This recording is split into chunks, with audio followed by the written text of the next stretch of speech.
क्या बोलती पब्लिक, एकदम बढ़िया। तो कैसे आप सभी लोग, उम्मीद करता हूं सभी कोई स्वस्थ होंगे, मस्त होंगे, अपनी पढ़ाई लगातार जारी रखेंगे। मैं हूं किशन पांडे और यह आपका सबसे खूबसूरत और सबसे विश्वसनीय प्लेटफॉर्म।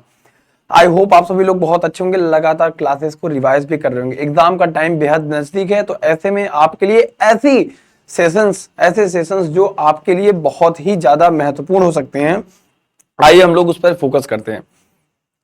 आज की क्लास में हम लोग most important derivation complete book in one video, यानी कि पूरी किताब के, पूरे बुक के जितने भी मोस्ट इंपॉर्टेंट डेरिवेशन है, मतलब ऐसे बहुत से चैप्टर्स हैं जिससे डेरिवेशन आपके पूछे ही नहीं जाते, और ऐसे में आपको नए सिलेबस पैटर्न पर आधारित नया सिलेबस के हिसाब से, क्योंकि बहुत सी चीजें सिलेबस से हटा दी गई हैं, तो ऐसे में बहुत जरूरी है आपके लिए कि इंपॉर्टेंट डेरिवेशन में कौन कौन से इस बार पेपर में आएंगे और किस किस चैप्टर्स के डेरिवेशन हटा दिए गए हैं, उस पर हम फोकस करेंगे। और हम आपको जो भी इंपॉर्टेंट है और जो इस साल एग्जामिनेशन पूछा जाएगा वो हम आपको इस वीडियो में बताने वाले हैं।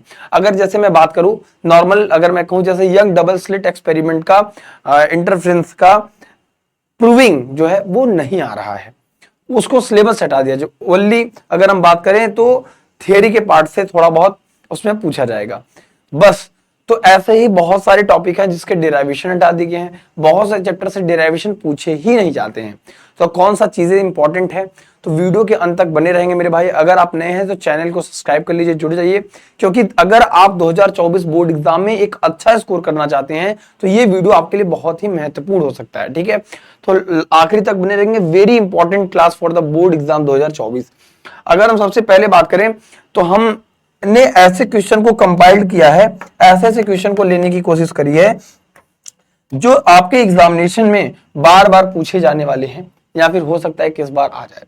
तो क्लास 12 फिजिक्स के लिए सबसे इंपॉर्टेंट वीडियो होने वाली है ये, तो सभी लोग शुरू से लेके आखिरी तक देखेंगे। जिस चीज पे मैं फोकस करूंगा इसको इंपॉर्टेंट है। और डेरिवेशन ऐसा चीज होता है कि मेरे भाई उसमें कोई चेंजेस नहीं हो सकते, उसमें ऐसा कोई है नहीं, तो इस वजह से आपको डेरिवेशन जैसे आपके अंदर सवाल आता है सर हम भूल जाते हैं, तो भाई देखो भूलते सभी हैं। ऐसे में आपको बहुत जरूरी है कि खुद से एक कॉपी पे प्रैक्टिस करने की जरूरत है विद डायग्राम, ये बहुत महत्वपूर्ण है। ठीक है, जैसे अगर मैं बात करूं derive an expression for the electric field intensity due to electric dipole. अब सबसे पहले अब आप ये सोचिए कि इलेक्ट्रिक डायपोल से ये इंपॉर्टेंट है, वेरी इंपॉर्टेंट है, ये मैंने मेंशन कर दिया है। आप ये देख पाइए तो 5 में, 8 में, 11 में, 12 में, 13 में, 14 में, 16 में, 17 में कॉन्टिन्यूअस से पूछा गया है। कभी कभी एक्सीएल किसी सेट में पूछा जाता है, किसी में इक्वेटोरियल पोजीशन समझ लिया जाता है। और अगर थ्योरी के बाद पार्ट पे हम लोग फोकस करने की कोशिश करें तो डायपोल पूछा जाता है। What is dipole, electric dipole किसे कहते हैं। डायपोल क्या है कि जब हम चार्ज को, जब हमारे पास कोई चार्ज है और चार्ज का जो मैग्नीट्यूड हो, चार्ज का जो मैग्नीट्यूड हो वो सेम होना चाहिए, बट चार्ज का जो नेचर होना चाहिए, चार्ज का जो नेचर होना चाहिए वो अपोजिट होना चाहिए, है ना। चार्ज का नेचर जो होना चाहिए वो अपोजिट होना चाहिए। तो ऐसे में, और उसको बहुत ही स्मॉल, बहुत ही मिनिमम डिस्टेंस पर रखा जाए, तो ऐसा सिस्टम हमारा डायपोल कहलाता है। इट मींस दैट जैसे कि हमारे पास ये प्लस क्यू चार्ज है, ठीक है, माइनस क्यू चार्ज है, और हमारे पास प्लस क्यू चार्ज है, और इसको बहुत ही मिनिमम डिस्टेंस पे 2l पे रख दिया जाता है। इसके मिडिल पॉइंट को हम O कहेंगे। यहां से यहां तक के डिस्टेंस अगर टोटल 2l है तो इसको L कहेंगे और इसको भी L कहेंगे। अब एक्सियल पोजीशन कहेगा, तो यानी कि अगर हमारे पास ये डायपोल है, अगर हम इस पे फोकस करें, ये माइनस क्यू है, ये प्लस क्यू है, तो इसके एक्सिस के अलोंग, यानी कि यहां पे किसी दूर किसी पॉइंट पर, यहां इस पॉइंट पर इलेक्ट्रिक डायपोल पूछ रहा है, और यहीं पे इक्वेटोरियल क्या था, तो इस पॉइंट से ठीक मिडिल पॉइंट यहां पे इक्वेटोरियल पोजीशन पे आपको पूछता कि क्या होगा इलेक्ट्रिक डायपोल, ऐसे पूछ सकता है ना। जिसका फार्मूला होता है इलेक्ट्रिक फील्ड इंटेंसिटी, ठीक है, 1/4 पाई एप्सिलॉन नॉट 2p अपॉन में r का क्यूब, है ना। ठीक है, याद रखेंगे। फिर आता define an electric dipole movement. कभी कभी डायपोल मूवमेंट पूछ लेता है आपको, टाउ इक्वल टू 2l3, ठीक है। अगर हम बात करें P equal to 2l3 dipole movement, फिर पूछ रहा है कि dipole movement derive an expression, ठीक है, for electric field intensity due to electric dipole its equatorial और परपेंडिकुलर बाइसेक्टर। देखो ये 2010 में पूछ लिया गया है। या फिर इसको ऐसे भी करके कभी पूछा गया है, derive an expression for electric field, ठीक है, electric dipole at it equatorial position. जैसे सबसे पहले आपको डायपोल मोमेंट P बराबर 2L Q होता है, इलेक्ट्रिक डायपोल मोमेंट, ठीक है। अब कभी कभी आपको टॉर्क भी पूछा जाता है, टॉर्क से रिलेटेड भी सवाल पूछ लेते हैं, ठीक है, तो याद रखेंगे इसको।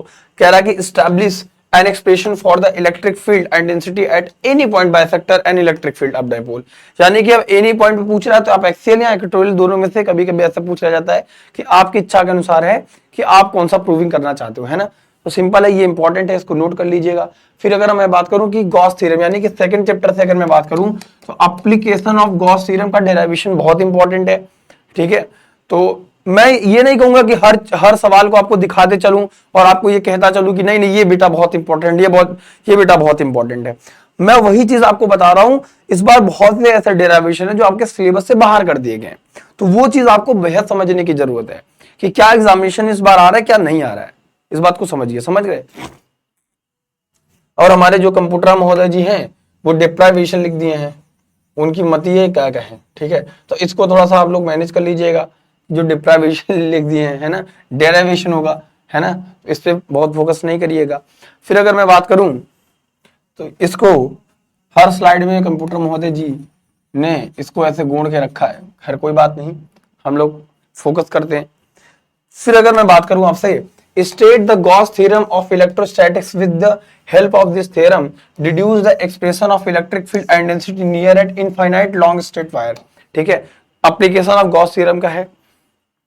और इस कभी कभी ऐसा पूछा गया है, using Gauss theorem derive an expression for the intensity of electric field near a charged long wire having linear charge density lambda। देखो चार्ज का कॉन्टिन्यूअस डिस्ट्रीब्यूशन का अगर पार्ट है तो वो सबसे ज्यादा इसी चैप्टर से रिलेटेड है, ठीक है, continuous charge distribution, continuous charge distribution. अब ये तीन तरीके से होता है, एक होता है लीनियर, एक होता है वॉल्यूम और एक होता है सरफेस चार्ज डेंसिटी। तीन तरीके से होता है चार्ज का कॉन्टिन्यूअस डिस्ट्रीब्यूशन। अब इसमें तीनों में से कोई भी आपको कभी भी एक भी कोई भी पूछ सकता है, तो ये इंपॉर्टेंट डेरिवेशन है अपने आप में।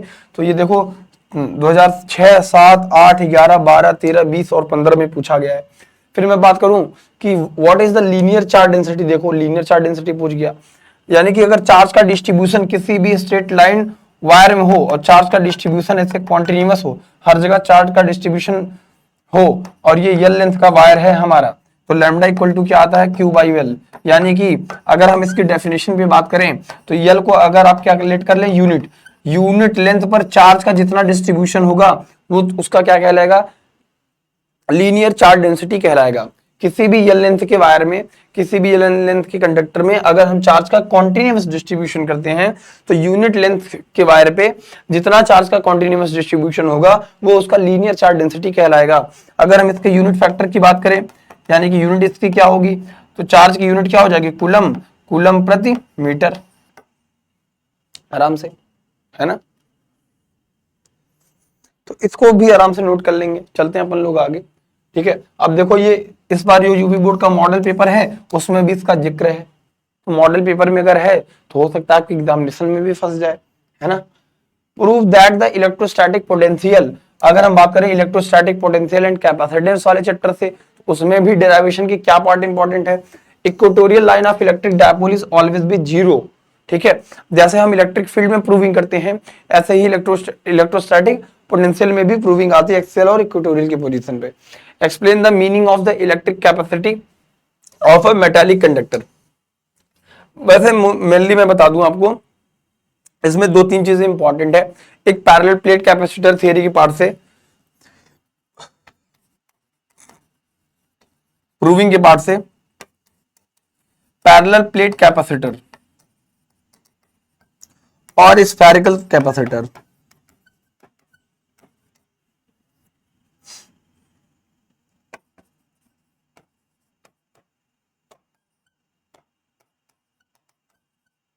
C = 4 pi epsilon naught into R, इससे न्यूमेरिकल पूछा जा सकता है। इससे C equal to epsilon naught के ए अपॉन में डी। ठीक है, अगर इसमें मीडियन में के भर दिया जाए, दो प्लेट कैपेसिटर हैं, अगर उसके बीच में इसकी डिस्टेंस डी है और इसके बीच में कोई मीडियन भर दिया जाए तो ऐसे कंडीशन में, तो find the expression for the capacity of parallel plate condenser. Condenser को कैपेसिटर एक ही बात है, ठीक है, जो हमारे फैन वैन में लगा होता है वो एक ही बात है। When a dielectric substance is partially filled with the between the plates, that's it. फिर अगर मैं बात करूं, establish the relation between the current and drift velocity in the conductor. ये दोनों, what is the drift velocity, establish the relation between current and drift velocity in the conductor. ये explain the drift velocity. देखो I equal to NeAVD where I is directly proportional to drift velocity, और ये इसका expression, इसकी proving drift velocity और drift velocity से आपका numerical, ये दोनों पार्ट बनता है। ठीक है, इस बात को याद रखेंगे भाई साहब। और ये डेराइवेशन है, इसको बार बार कह रहा हूं, इस बात पे फोकस करेंगे। क्या लिखा है, डेराइवेशन लिखा है। ठीक है भाई, फिर बात करते हैं prove that mobility of mu equal to J upon में एनी। ये चीजें इंपॉर्टेंट है और ड्रिफ्ट वेलोसिटी की डेफिनेशन की थ्योरी पे। लेकिन हमने इस सेशन को ये रखा है कि इसमें क्या चीजें डेरिवेशन के पार्ट्स पे बहुत पूछी जाती हैं, इस वजह से चैप्टर को बनाया। ठीक है मेरे भाई, चलते हैं। What do you mean by drift velocity. देखो ड्रिफ्ट वेलोसिटी कितनी दफा पूछा गया है, लगभग आप देखिए 2007, 8, 11, 12, 19, 12, 13, 14, 15, 16, लगभग हर साल पूछा जाता है। तो ड्रिफ्ट वेलोसिटी और उसके मतलब करंट और ड्रिफ्ट वेलोसिटी के बीच में relation between current and drift velocity, इसका फार्मूला स्टेबल करने के लिए आता है। ठीक है, इस बात को याद रखेंगे। चलो भैया आगे बढ़ते हम लोग। फिर अगला है, जैसा कह रहा with the help of ampere circuital law. अगर हम बात करें ampere circuital law establish the किसका relation, expression for magnetic field. अगर हम मूविंग चार्ज एंड मैग्नेटिज्म की बात करें, मैग्नेटिक फील्ड की बात करें, magnetic effect of electric current की बात करें, तो इन सब चैप्टर्स में बायो-सेवर्ट का लॉ और एम्पियर का circuital law is the most important thing. बाकी में ये डेरिवेशन का पार्ट है कि एम्पियर सर्किटल लॉ के मदद से आप मैग्नेटिक फील्ड के सोलेनॉइड को प्रूव करिए। ठीक है, चलिए अगला चलते हैं। Explain the Biot-Savart law. Biot-Savart law explain करने के लिए भी आएगा, और इसकी with the help of this law determine the magnetic field at the center of circular current carrying coil।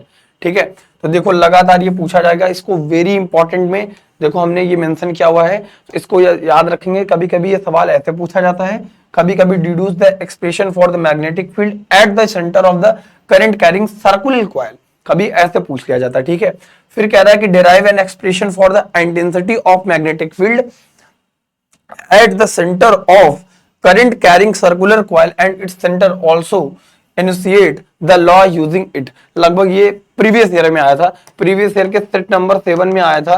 ठीक है, तो अलग अलग सेट के पेपर बनते हैं, किसी किसी में अलग अलग क्वेश्चन अलग अलग तरीके से पूछा जा सकता है। ठीक है, कभी चेंज कर सकता है। अब ये तो मैं नहीं कह सकता बहुत कि आपके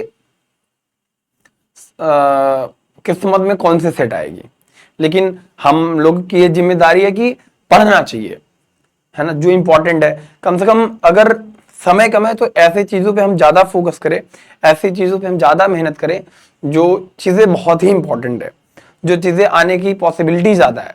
कम समय में एक बेहतर तैयारी, कम समय में दूसरों से आगे निकलने की तैयारी, कम समय में एक अच्छा स्कोर करने वाला, तो वो यही एक पार्ट हो सकता है। ठीक है, चलिए भाई आगे चलते हैं। फिर चलते हैं, define the coefficient of self induction, expression the self inductance of a long current carrying the solenoid। ठीक है, सेल्फ इंडक्टेंस और कभी कभी डिफरेंस में सेल्फ इंडक्शन और म्यूचुअल इंडक्शन, इन दोनों में डिफरेंस पूछ लिया जाता है।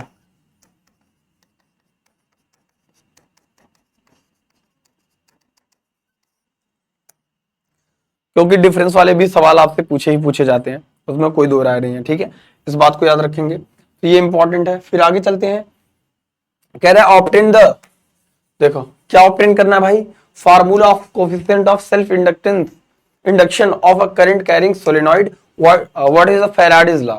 ऑफ इलेक्ट्रोमैग्नेटिक, ये इंपॉर्टेंट है।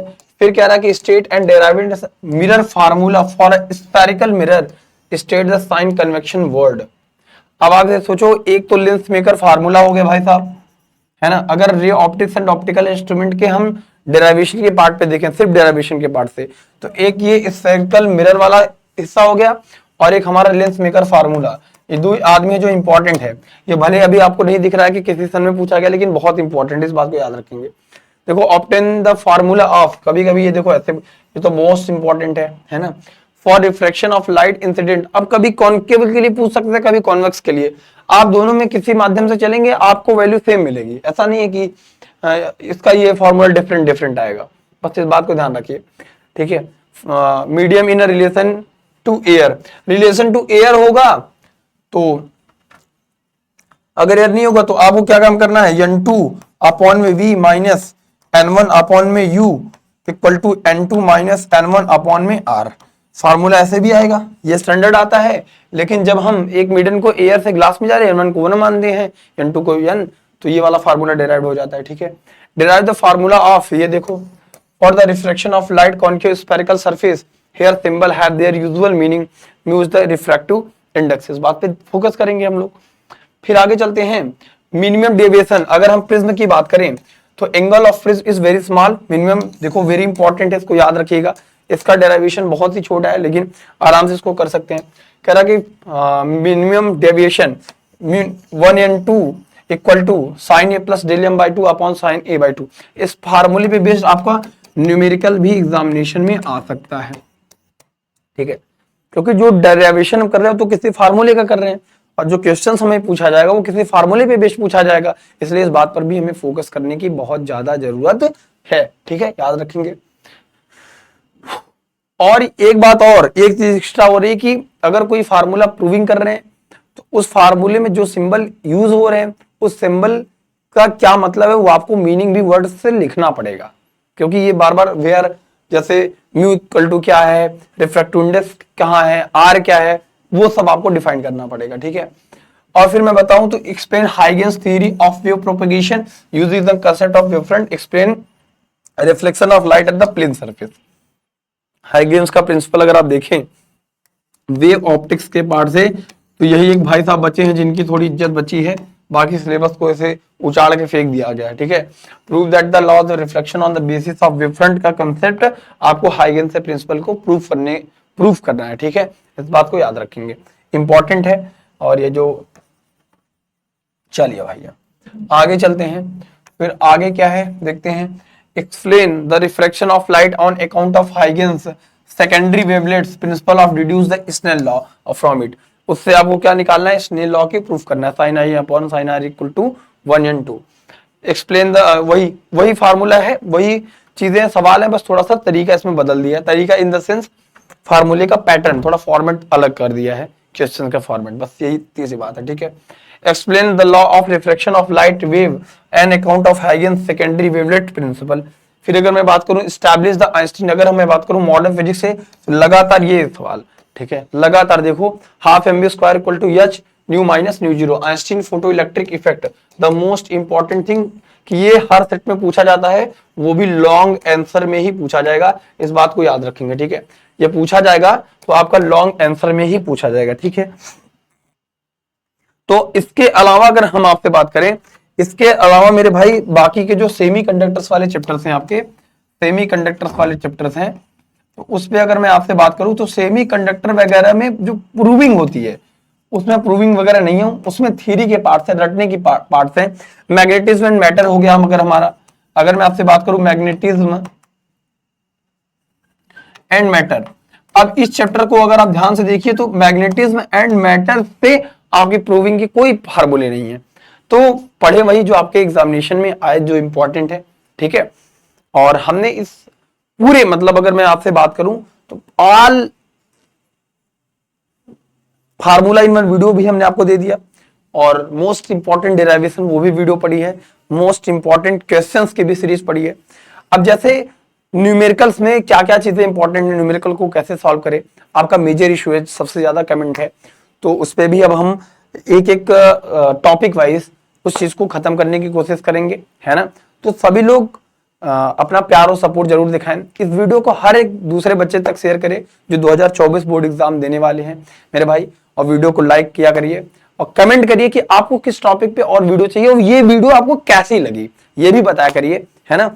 तो मिलते हैं नेक्स्ट वीडियो में, अपना ध्यान रखिए। और ये वीडियो बहुत इंपॉर्टेंट है, आई होप ये आपके एग्जाम के लिए बहुत हेल्पफुल रहेगी और बहुत ही ज्यादा ये रामबाण होने वाली आपके लिए वीडियो, ठीक है। अपना ध्यान रखिए प्यारे बच्चों, thank you so much, love you all, take care, जय हिंद। मिलते हैं नेक्स्ट वीडियो में।